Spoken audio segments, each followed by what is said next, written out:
आणि इथे अधिकारी लाच घेताना म्हणजे कुठल्या ठेकेदाराचे पैसे ठेवताना सापडले आहेत.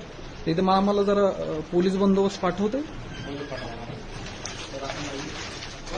हो हो.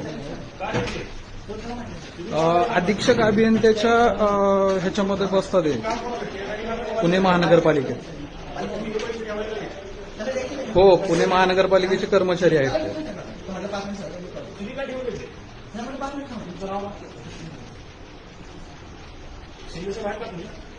सर आता आम्ही इथेच आहोत आणि इथे पैसे आहेत, तर तुम्ही फक्त आम्हाला पोलीस हे पाठवू शकता का?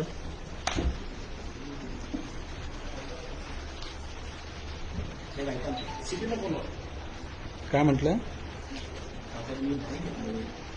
हो हो. नागरिकांना 4-4, 5-5 वेळा चक्रा मारायला लावला तुम्ही.